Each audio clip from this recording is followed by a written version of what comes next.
त्यो भएको भएर हामी भोलि यति एमसिसी पास हुन्छ भने हामी युवाहरू कलाकारदेखि लिएर हामी सबैजना सडकमा उत्रिन्छौँ र यिनीहरूलाई हामी देश निकाला गर्छौँ। जुन अहिले मेरो लुटेरा गीतले देश निकाला गर्नुपर्छ भनेर जुन सन्देश जनतालाई दिएको छ, यो गीत प्रत्येक 3 करोड जनताको घर घरमा बज्ने छ, दैलो दैलोमा बज्ने छ, देश विदेशमा पनि बज्ने छ, हरेक सडकमा पनि यो गीत घन्किने छ र गीत अनुसार चाहिँ नेताहरूलाई देश निकाला गर्नुपर्छ। अब अति भइसकेको छ, जनताहरू भोकले मरिरहेका छन्, तडपिरहेका छन्,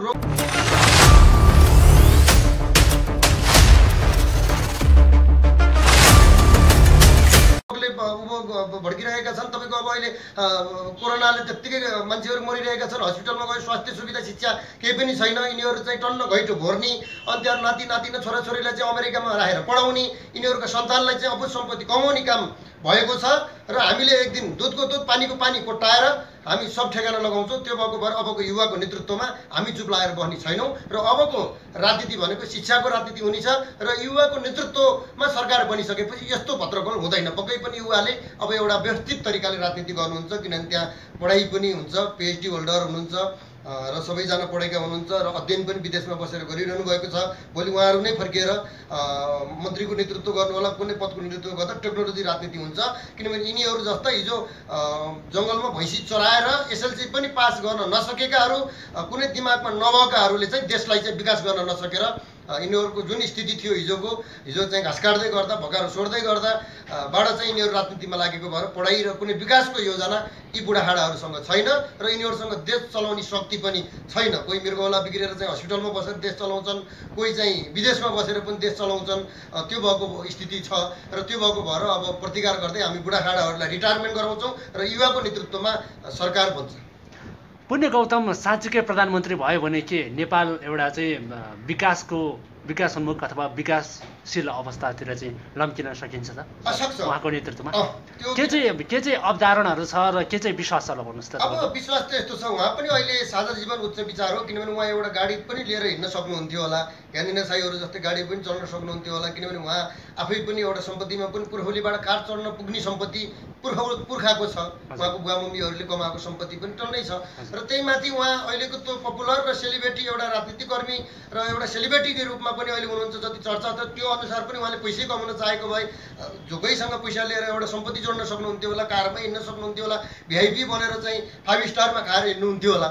तर उहाँ चाहिँ नर्मल सडकमा जनता सामु बसेर खानुहुन्छ, जनता सामु बसेर चिया कफी लिनुहुन्छ, जनता सामु बसेर जनताले जे खान्छन् त्यो लिनुहुन्छ। साझा जीवन उच्च विचार छ उहाँलाई, भिआइपी ड्रेसअप पनि चाहिँदैन, भिआइपी गाडी। उहाँलाई त बेला बेला त म त पिएचडी होल्डर हो, मैले चाहे भने जे पनि गर्न सकिन्छ भन्ने कुरा पनि गर्नुभएको छ नि। होइन हो, उहाँ पिएचडी होल्डर हो, उहाँले चाहनुभयो भने अब एउटा राजनीतिक पोस्टमा अहिले पनि पुग्न सक्नुहुन्छ। अहिले त्यसरी नै घोटालै गरेर मिचेरै जानियो भने ल अहिले मन्त्री पद पनि खान पाउनुहुन्छ उहाँले। एउटा माधव नेपालको सरकारमा उहाँको फुल्लिनै हात छ होइन, जुन माधव नेपालको कोटाबाट पनि अहिले 4-5 वटा मन्त्री चाहिँ अहिले सरकारमा जाँदैछन्। त्यो भएको भएर उहाँले चाहिँ कुनै लोभ छैन उहाँलाई समयको इन्तजार। म जनताको छोरो हुँ र एक दिन युवाहरूले जहिले मलाई छनौट गर्नुहुन्छ, जहिले सरकारमा अब पुण्य गौतम चाहिन्छ भनेर जहिले गर्नुहुन्छ, त्यो दिन म साझा जीवन उच्च विचारको साथ म सरकारमा जान्छु र म सरकारी मोटर पनि लिँदिनँ, म तलब भत्ता पनि नलिकन जनताको सेवा म गर्नेछु भनेर उहाँले त्यो एउटा वचन दिनुभएको छ। पछिल्लो समयमा तपाईँलाई चाहिँ पुण्य गौतमले चाहिँ ज्ञानेन्द्र साईको त पुरै विरोधै गर्नुभयो, सुर्खेतमा जुन काण्ड भयो, यसको विषयमा के भन्न चाहनुहुन्छ? ठिकै हो, भ्रष्टाचार मुक्त त ठिकै हो। उहाँले चाहिँ अब जति नाटक गर्नुभयो, अब उहाँको त्यत्रो सम्पत्ति कहाँबाट आयो भन्दा कतिले चाहिँ यस इसाई धर्मबाट 4-5 करोड रुपियाँ ल्याएको भन्ने पनि खुलासा आयो। तपाईँको चाहिँ करोडका गाडी चढेर गाउँ गाउँमा गएर रात बाँडेको भनेर चाहिँ नौटङ्की गर्दाखेरि कति जनताहरू, सुर्खेतका जनताहरूले पनि देखिहाल्नुभयो, रात हामीले पाएकै छैनौँ, रात बाँडेकै होइन भनेर पनि त कुरा त गर्नुभएको थियो नि त होइन। त्यसपछि तपाईँको उहाँ चाहिँ गएर बोल्नु भएको छ, कारबाही एकचोटिले माफ गरिदिएँ भन्नुभएको छ, आफै कुट्न लगाउनु भएको छ, त्यो भाइरल हुने रणनीति गर्नुभयो उहाँले होइन। र त्यो भएको हुनाले पनि अब म चाहिँ के भन्छु भन्दाखेरि उहाँले त बुलन्द आवाज गर्नुभयो, किनभने भ्रष्टाचार मुक्त होइन समाज गरौँ भन्दा त त्यहाँ ठिकै उहाँको भविष्यवाणीमा त अहिले फरक छैन नि त। किनभने तपाईँको यो विजय साई काण्डमा पनि पहिला सुरुमा चाहिँ यो फेक हो है भन्दाखेरि चाहिँ कसैले सुन्नु भएन, पछि गएर तपाईँको अहिले गएर त साबित भयो नि त, अहिले गएर चाहिँ फेकै हो भन्ने कुराहरू भयो। त्यो अनि तपाईँको चाहिँ पछिल्लो समयमा यो विजय साई, मेमोरी किङ विजय साई भन्नुहुन्छ, उहाँले त म पढाइमा च्याम्पियन छु अनि नेल्सन मण्डेला भन्ने एउटा नेल्सन हो कि के भन्ने एउटा चाहिँ उहाँ पनि चाहिँ मेमोरी किङ हुनुभएको रहेछ। उहाँ नेपालमा बोलाएर चाहिँ उहाँसँग नै एउटा चाहिँ त्यो गर्न लगाउँदाखेरि चाहिँ उहाँलाई केही इङ्ग्लिस पनि नजान्ने अवस्था आएको छ। यो सबै के विजय साईले नाटकै गरेको होला? यो नाटकै हो। यो उहाँले पनि ठग्ने एउटा आइडिया गर्नुभयो, यस्तै यस्तै गरेर अलिअलि ठगौँ, सम्पत्ति जोडौँ भन्ने उहाँको चाहना हो। उहाँ अब उता हुम्ला जुम्लाबाट कहाँ दुर्गमबाट झरेर एउटा नौटङ्की गरेर चाहिँ सबैले ठग्ने गरे हो। किनभने तपाईँको अहिले उता अमेरिकातिरबाट आएको व्यक्तित्वहरूले पनि छानबिन गर्दा फेक नै भेटियो। आज त एउटा नेपालमा यस्तो ठगहरू हुँदो रहेछन् भन्ने किसिमको नेपालको बेइज्जत गर्ने काम उहाँले गर्नुभएको छ र त्यो एकदमै फेक हो। किनभने तपाईँको अटटपटट गर्दैमा त्यो कोही हुने होइन, किनभने भगवान्ले दिएको कुनै शक्ति होइन, केही होइन, के त माथि चाहिँ अब उहाँले त दैविक शक्ति भन्नुहुन्छ नि त। मेरो त मेमोरी पावर हो, छ दैविक शक्ति हो, तर मेरो चाहिँ अगाडि चाहिँ क्यामेरा चाहिँ ल्याउनु हुँदैन, तपाईँ चाहिँ उतातिर फर्किनु, म अहिलेको अहिले जादु निकालिदिन्छु भन्ने कुरा। दैविक शक्ति कसरी हुन्छ? तपाईँको अब कि 5 वर्षको उमेरमा वनझाग्रीले लगेर चाहिँ उगरिया हुनु पर्यो होइन? नत्र भए अब तपाईँको यो सबै भ्रमको खेती हो। सोझा नेपाली जनता, नेपाली युवाहरूलाई ठगेर चाहिँ लुटतन्त्र मचाउने यो हो र यस्ताको पर्दाफास पुण्य गौतमले गर्नुभएको छ र यसरी नै सबै धेरै भ्रष्टहरूको पनि गर्नुभएको छ उहाँले। यो गर्नु राम्रो कुरा हो। त्यो भएको भएर यो जम्मै यस्तो, यसमा सत्यता छैन, किनभने यो अहिले त झुटै हो भनेर त प्रमाणित भइसकेको छ नि त। भाग्य न्यौपानेले पहिलोचोटि चाहिँ तपाईँको इन्टरभ्यू लिँदाखेरि चाहिँ उहाँ चाहिँ एउटा मेमोरी च्याम्पियनसिप रहेछ, विश्वकै एउटा चाहिँ नम्बर 1 मेमोरी च्याम्पियन रहेछ, मेमोरी किङ रहेछ भन्ने कुरा पनि गर्नुभयो। दुईचोटि उहाँले चाहिँ भाग्य न्यौपानेले चाहिँ अब इन्टरभ्यू लिनुभयो, उहाँले चाहिँ पत्ता लाग्नु भएन नि त यो फेक हो भन्ने कुरा, उहाँले त साँच्चीकै रियालिटी रहेछ भन्ने कुरा पनि गर्नुभएको छ त। त्यही त तपाईँको पहिला उहाँले ल्याउनु भयो, अहिले उहाँ नै बदनामको शिकार हुनुभयो। त्यही भएर म के भन्छु, हरेक काम गर्नुभन्दा पहिला बुझेर यो हो कि होइन भनेर प्रमाणित गर्नुपर्छ। त्यहाँबाट ऋषि धमालले पनि लिनुभयो, ठिक छ भन्नुभयो, माग्ने बुढाहरूसँग पनि भेटघाट गरेर ठिक छ भन्नुभयो, लगभग सबैले तारिफ गर्नुभयो। र अन्तिममा गएर पुण्य गौतमको टोलीले, पुण्य गौतम दाईहरूले यो फेक हो, यो चाहिँ ठग्ने धन्दा हो है भन्दाखेरि पुरै गालीको पर्छ उहाँहरूलाई। के गर्ने मान्छेहरूले गर्न दिएनन्, खुट्टा विजय साईको त तपाईँको गिनिज बुकमा पनि नाम आइसकेको छ भन्ने कुरा पनि आएको छ तपाईँसँग। अब त्यो पहिला चाहिँ भ्रमको खेती, त जम्मै भ्रमको खेती फैलाइएको हो र उहाँ चाहिँ अमेरिका जाने एउटा प्लानमा हुनुहुन्थ्यो। ठ्याट्ट त्यही बाना गराएर अमेरिका छिर्ने र टन्न पैसा कमाउने भन्नुहुन्थ्यो। र त्यति मात्र नभएर उहाँले प्रत्येकलाई चाहिँ म सिकाउँछु भन्दै प्रत्येक व्यक्तिसँग 5,000 पैसा पनि उठाइरहनु भएको रहेछ। त्यो धेरै पीडितहरूको पनि कल आएको छ। त्यो भएको भएर उहाँले चाहिँ ठगी धन्दा मचाउनु भयो। त्यो ठग भनेको र ठग्ने धन्दा भनेको केही छेडलाई हो। अहिले आएर त दुधको दुध पानीको पानी थाहा भयो नि त। के यथार्थै हुन्थ्यो भने त इन्टरनेसनलमा केस पुगिसक्थ्यो। अहिले अमेरिकाबाट पनि त्यत्र चाहिँ आएर चाहिँ मान्छेहरूले हेरे त्यो हुन्थ्यो होला नि त, किन यथार्थ त लुक्दैन। त्यो झुटको खेती भने त केही छेडलाई हो नि त। किनभने म तपाईँको चार्ली हो, चार्लीमा हुनपर्ने गुण र क्षमता छ र त म ढुक्कले बोलिरहेको छु। किनभने म त्यो तरिकाले छैन, किन भोलि गएर यो फेक हो भन्ने छैन नि त। मैले त यथार्थ देखाइरहेको छु। यसरी नै आफूसँग भएको कुरा देखाउनुपर्छ। यो ठग बनाएर हिँड्नु हुँदैन।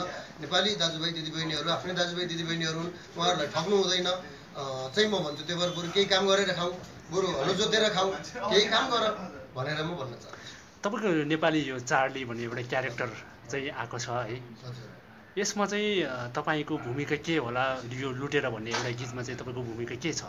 अब यसमा चाहिँ मैले अब यो लुटेर गीतमा त मैले अब विशेष गरेर शब्द सङ्गीत स्वर मेरै हो र यसमा प्रधानमन्त्रीको रूपमा पुण्य गौतम र मन्त्रीको रूपमा शशि भुइँयालजी हुनुहुन्छ। त्यसपछि त्यहाँ प्रहरीहरू पनि हुन्छ। प्रहरीमा हिराकाजी तामाङ पूर्व कर्नेल नेपाल आर्मीकै मैले राखेको छु। त्यसपछि पूर्व प्रहरीहरूलाई पनि त्यसमा तैनात गरिएको छ।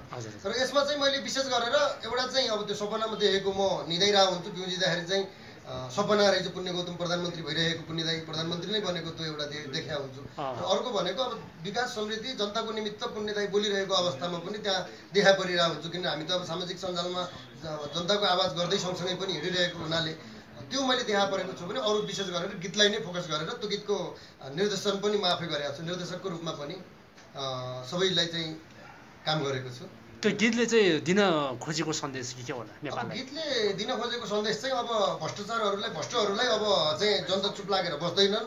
अब जनता पनि बुझ्ने भइसकेका छन्। अब शिक्षाको राजनीति हुनुपर्छ। अब युवाहरू चाहिँ चुप लागेर बस्दैनन्। अब चाहिँ यिनीहरू लुटेराहरूलाई देश निकाल गरौँ कुटेर भनेपछि अब प्रतिकार गर्नुपर्छ र भ्रष्टाचार मुक्त, लोकतन्त्र मुक्त समाज हुनुपर्छ, विकास समृद्धि। 80 लाखभन्दा बढी युवा साथीहरू त बाहिर विदेशमा हुनुहुन्छ।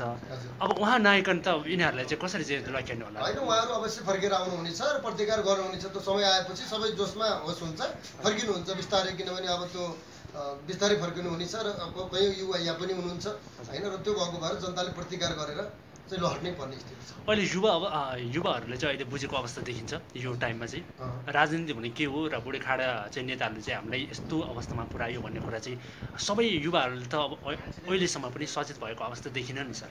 यसको बारेमा चाहिँ के भन्न चाहन्छ र सबै युवाहरूले चाहिँ सचेत गराउनको लागि के कस्ता कार्यक्रमहरू चाहिँ सञ्चालन गर्नुपर्छ? अब यो त यस्तो बिचरा अब अहिले त सबैको बाध्यता हो। किनभने अब घरमा परिवार पाल्न र मुख जोड्नलाई उही अब जन्मियो कि पढ्यो, त्यसपछि अब परदेशै नै पर्ने, उही मलेसिया जानुपर्ने, खाडी नै जानुपर्ने त्यो एउटा बाध्यता थियो। र र त्यो बाध्यताले देशमा केही विकास होला, एक दिन फर्केर आएर देशमै रोजगार होला, यहीँ अब केही गर्न सकिएला, अब उद्योग धन्दा कम्पनीहरू खुल्लान् भन्ने एउटा आशामै कयौँ वर्ष युवाहरूको बित्यो र आज झन् भोलि देश होला भन्दा झन् देश एकदमै दुर्गति अवस्थामा फस्दै गयो। विकास होला भन्दा झन् अब विकासै हुन सकेन, झन् भ्रष्टाचार बढ्दै गयो। अब सबै स्थिति तनावग्रस्त भएपछि अब युवाले सोचिरहेका छन् अब योगा नेतृत्वमा पनि सरकार बन्छ र युवाहरूलाई एकजुट भएर अब एक दुईवटा युवाहरू उठ्ने बित्तिकै सबैको साथ सपोर्ट हुन्छ। त्यो भएर अब युद्ध त धेरै भइसक्यो, पहिला 17,000को जनताको ज्यान लिएर लोकतन्त्र ल्याएर पनि देशमा कुनै उपलब्धि भएको अवस्था त छैन। त्यो भएको भएर पनि अब युवाको नेतृत्वमा अब हत्या हिंसा होइन, अब शिक्षाको राजनीति गरौँ, कलमको राजनीति गरौँ। अब हामी सबैजना एउटा पढेका मान्छेहरू छन्, टेक्नोलोजी गरौँ, एउटा टेक्नोलोजीकै राजनीतिबाट चाहिँ प्रतिकारमा उत्रियौँ, सबै जनता एकजुट भएर उत्रिएर भ्रष्टहरूलाई लखाटौँ अब र नयाँ युवाको नेतृत्वमा सरकार बनाउनुपर्छ र देशलाई चाहिँ विकासतिर लम्काउनुपर्छ भन्ने मलाई लाग्छ। पछिल्लो समयमा अभियन्ताहरू पनि जन्मिएको छ, हजारौँ प्रकारको अभियन्ताहरू जन्मेको छ। फेरि उहाँहरू चाहिँ अभियन्ताहरू चाहिँ तपाईँको चाहिँ निस्वार्थ रूपमा काम गर्ने भनेर आउनु भएको छ। फेरि किन नमिल्नु भएको अथवा मिल्न नसक्नेको कारण के हो त? अभियन्ताहरू बिच चाहिँ अब तपाईँको चाहिँ फाटफुट हुने, अभियन्ता बिचमा चाहिँ विरोध हुने, त्यो चाहिँ के कारणले गर्दा त्यसो भएको? अब यो अभियन्ताहरूकोमा त यस्तो अब एउटाले खाएको अर्काले देखि नसक्ने, उसले मै ठुलो हुँ भनेर चाहिँ आफैले ठुलो भन्दाखेरि चाहिँ त्यो स्थिति सिर्जना भयो होइन। किनभने एक अर्कामा मिल्नै सकिरहेको छैनन् र यहाँबाट के सन्देश आउँछ भन्दाखेरि जब अभियन्ताहरू त मिल्न सक्दैन भने नेताहरू कसरी मिल्लान्, भोलि जनता कसरी? त्यो भएर पनि उहाँहरू अब एउटा सोच्न पनि जरुरत छ। र अर्को कुरा भनेको जति अभियन्ताहरू हुनुहुन्छ म उहाँहरूलाई क्लियर रूपमा के भन्न चाहन्छु भन्दा जति रात बाँड्ने भन्नुहुन्छ, यो भन्नुहुन्छ, त्यो भन्नुहुन्छ, त्यो गर्नुभन्दा पनि अब मैले भन्छु अभियन्ताबाट बाहिरिएर तपाईँहरू आफ्नो आफ्नो काम गर्नुहोस्। किनभने यो सरकारको काम हो, त्यो रात दिनी पनि सरकारको काम हो। यो सरकारले नेतृत्व गर्नुपर्छ, सरकारको बजेट छ, जनताले तिरेको पर्छ र त्यहाँबाट काटेर सरकारले दिनुपर्ने हो। अब यति सरकारले दिन नसके जनता प्रतिकारमा उत्रिनुपर्छ र जनताले दुधको दुध पानीको पानी छुट्याउनुपर्छ। ओके, त्यो त जनताको अधिकार हो। जनताले चाहिँ भोलि चुनावमा त भोट माग्न आउँछन्, त्यतिखेर प्रतिकार गर्नुहोस्, राम्रो मान्छे चुन्नुहोस् होइन, र अब राम्रो मान्छे चुनेर अगाडि बढ्नुहोस् भन्ने तरिकाले चाहिँ। भनेपछि तपाईँको सबै यो अभियन्ताहरू चाहिँ अभियन्ता छोडेर चाहिँ यदि सरकारले काम नगरेको खण्डमा चाहिँ विरोधको रूपमा प्रतिकारको रूपमा चाहिँ प्रतिकारमा उत्रिनुहोस्, हुनपर्छ भनेर चाहिँ माग अडान राख्नुहोस्, तर तपाईँहरू आफै नगर्नुहोस्। किनभने त्यो सरकारले गर्नुपर्ने काम हो। कहिलेकाहीँ चाहिँ धेरै थोरै जस्तै हामी कलाकार छौँ, हामी कलाकार सङ्घबाट टिमबाट कोही आपत पर्दा मेलम्चीमा बाढी भयो कतै के हुँदा हामी के जान्छौँ टिम गरेर कलाकार सङ्घबाट कलाकार टिमबाट चार्ली टिमबाट धेरै थोरै राहत हामीले कहिलेकाहीँ बाँड्छौँ। त्यो हाम्रो स्वाभाविक एउटा कलाकारले गर्ने दायित्व हो होइन। किन जनताहरू पीडामा हुँदा हामीले ठुलो हेर्न सक्दैनौँ र हामी कलाकार सेक्टरबाट एउटा कलाकारिता नै भएर कलाकार नै बनेर त्यहाँ दिइरहेका हुन्छौँ भने विभिन्न अभियन्ताहरू जन्मिएका छन्। यो अभियन्ता ऊ अभियन्ता यहाँ अभियन्ता त्यहाँ अभियन्ता भन्नुभन्दा पनि अब यो अभियन्ताको ट्र्याक बन्द गर्नुहोस् र अब देशको नेतृत्व कसरी गर्ने, युवाहरू कसरी जम्मा गर्ने, विकासका निर्माणका कामहरू कसरी गर्ने होइन, जनताहरूले समृद्धि कसरी दिने भनेर एउटा त्यो तरिकाले अगाडि बढ्दा राम्रो होला जस्तो मलाई लाग्छ। हामी चाहिँ कार्यक्रमको अन्तमा आइपुगेका छौँ। तिलक सरै, तपाईँको नेपाली यो चार्लीको क्यारेक्टर के हुनसक्छ, कसरी चाहिँ तपाईँको चाहिँ त्यो क्यारेक्टर चाहिँ निर्वाह गर्नुहुन्छ? थोरै यसमा गर्नुहोस् न तपाईँको नाटक।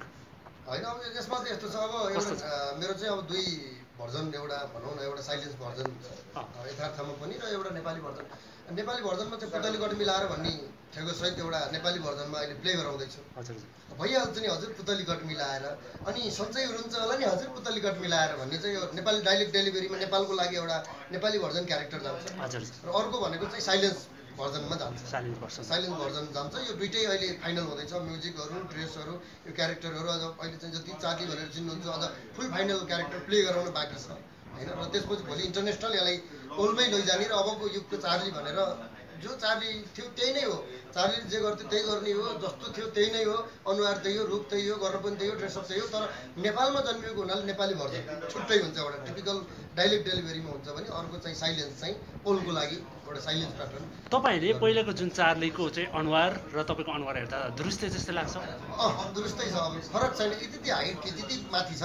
अब तपाईँ अग्लो कि उहाँ अग्लो? म अग्लो, उहाँले होचो हुनुहुन्थ्यो र अरू हेर्दा अब सेम ती सायद अब सेकेन्ड जन्म नै होला या पुनः जन्म होला होइन, लिएकै हो कि के हो त्यो दर्शकहरूले छान्ने गर्ने कुरा हो। अब तपाईँले चाहिँ मलाई छोटकारीमा राखिदिनु होला, लुटेर गीत कहिले चाहिँ रिलिज हुन्छ? यो अब शुक्रबार शनिबारसम्म रिलिज हुँदैछ। शुक्रबार शनिबारसम्म रिलिज हुन्छ।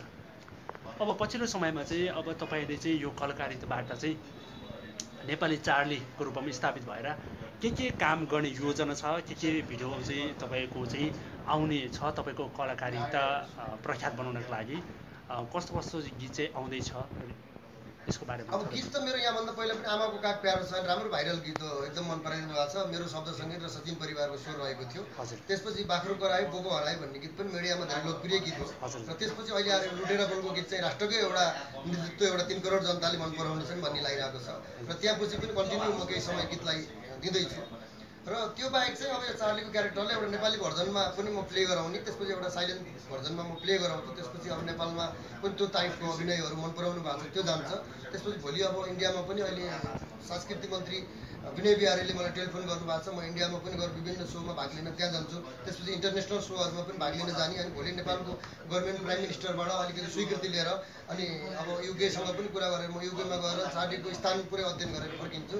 त्यसपछि भोलि त्यही तरिकाले क्यारेक्टरलाई प्ले गराएर त्यो अनुसार चाहिँ अलिकति कोरोना सहज भइसकेपछि र देश विदेशमा जान अलिकति सहज भइसकेपछि सबैतिर त्यो अनुसार क्यारेक्टर प्ले गराएर अब जता पनि चार्ली एउटा सेकेन्ड चार्ली नेपालमा जन्मिएको थियो है भन्ने तरिकाले दर्शक सामु लाने।